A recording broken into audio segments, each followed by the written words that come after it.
নমস্কার বন্ধুরা, ঝর্ণার রান্নাঘরে আপনাদের স্বাগত। আজকে আমি যে রেসিপিটা করছি সেটা হচ্ছে ভেজ হোয়াইট সস পাস্তা।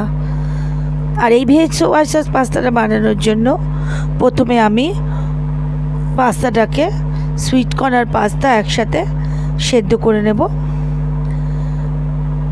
বন্ধুরা, এটা আপনাদের একটু দেখে সেদ্ধ করতে হবে যাতে পাস্তাগুলো না গলে যায়, সেইভাবে আপনারা সেদ্ধ করে নেবেন। এটা ভালো করে সেদ্ধ করে নিয়ে এটাকে প্রথমে আমি জল ঝরিয়ে নেব। এটার মধ্যে আমি নুন টুন কিছুই দিচ্ছি না এখন। এটা আমি পরে যা মেশাবো হোয়াইট সসটার সাথে। এটা ভালো করে সেদ্ধ করে নিতে হবে। সেদ্ধ করে এটাকে জলটা ঝরিয়ে এটা জল ঝরিয়ে রাখতে হবে।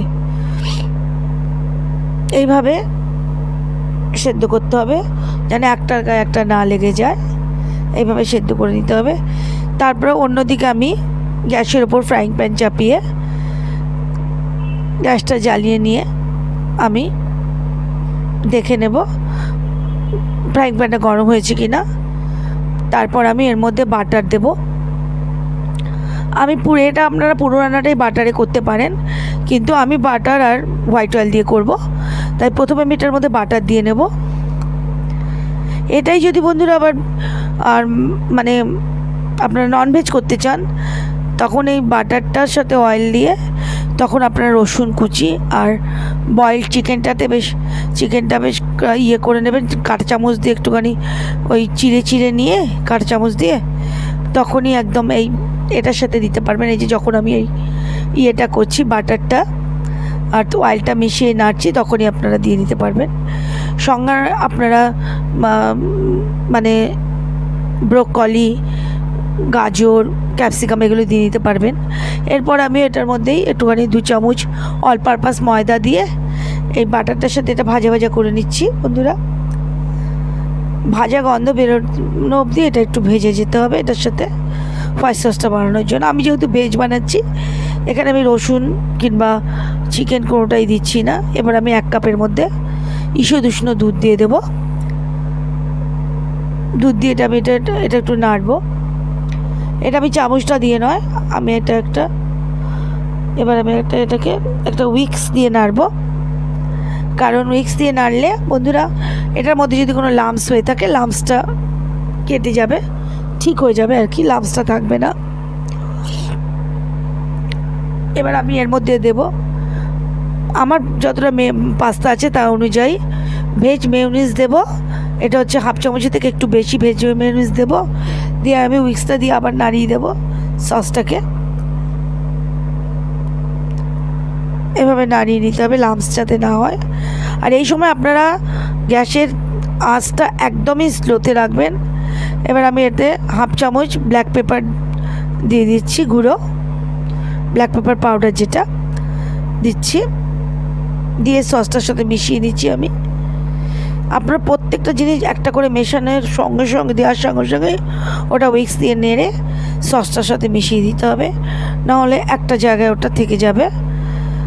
এবার আমি এর মধ্যে দিচ্ছি চিলি ফ্লেক্স দিয়ে এটা আবার সেই নাড়তে হবে, নেড়ে সসটার সাথে মিশিয়ে দিতে হবে। এরপর আমি এর মধ্যে দেবো বন্ধুরা অরিগানোটা দিয়ে দেবো, অরিগানো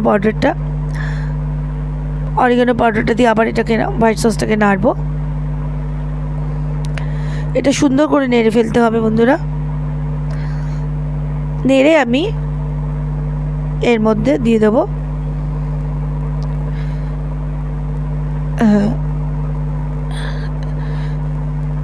হ্যাঁ বন্ধুরা, যে এটা আমি পাস্তাটা দিয়ে দেবো। বন্ধুরা, আমি হয়ে গেছে, আমি একবার ক্যামেরাটা অফ হয়ে যাওয়ার জন্য আমি আপনাদের মোজারেলা চিজটা দেখাতে পারি। সসটার মধ্যে আমি খানিকটা মোজারেলা চিজ দিয়ে নিয়েছি। দিয়ে সসটা করে এবার আমি এটার মধ্যে সুইট কর্ন আর পাস্তাটা দিচ্ছি। আর এর মধ্যে আমি অল্প একটু নুন দিয়ে নিয়েছি, কারণ বাটারে নুন থাকে বন্ধুরা, তাই জন্য আমি এটার মধ্যে খুব অল্প নুন দিয়ে নিয়েছি। আর আমার এই রেসিপিটা ফলো করে আপনারা বাড়িতে একবার অবশ্যই করবেন বন্ধুরা, এই রিকোয়েস্ট রইল। খেয়ে কেমন হয়েছে আপনারা আমাকে কমেন্টের মাধ্যমে জানাবেন। আপনারা এই সময় বন্ধুরা যদি আরেকটু দুধ দিতে চান দিয়ে নিতে পারেন, তাহলে আরেকটু হালকা হবে, কিন্তু আমার বাড়িতে সবাই এটাই পছন্দ করে, সেই জন্য। আমার পাস্তাটা মোটামুটি হয়ে গেছে, আমি গ্যাসটা বন্ধ করে দিয়েছি। বন্ধ করে দিয়ে একটু নাড়তে হবে যাতে জমে না যায়, এটা একটু নেড়ে চেড়ে নিতে হবে। গ্যাসটা বন্ধ করে নিয়েছি, কারণ চিজ দেওয়ার কারণে একটুখানি তো আটো আটো হচ্ছেই, এই জন্য একটু নেড়ে নিতে হবে। নেড়ে আমি এবার এটাকে আমি মানে প্লেটিং করে দেবো এক্ষুনি,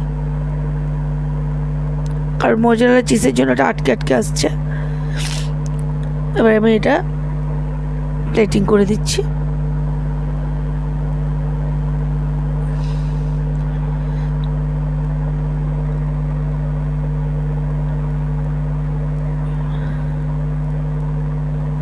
এই দেখুন বন্ধুরা, আমার পাস্তাটা তৈরি হয়ে গেছে। আর এই পাস্তাটা বাড়িতে কমেন্টের মাধ্যমে জানানোর পর আমার চ্যানেলটাকে লাইক করে দেবেন, আর আপনাদের বন্ধুদের মধ্যে আমার চ্যানেলটাকে অনেক অনেক শেয়ার করবেন। আর আপনি যদি আমার নতুন বন্ধু হন তাহলে আমার চ্যানেলটাকে সাবস্ক্রাইব করে দেবেন, পাশে থাকা বেল আইকনটি অবশ্যই প্রেস করে দেবেন, যাতে আমি যখন কোনো রান্নার ভিডিও আপলোড করব সবার আগে তার নোটিফিকেশান আপনাদের কাছে পৌঁছে যাবে। ভালো থাকবেন বন্ধুরা,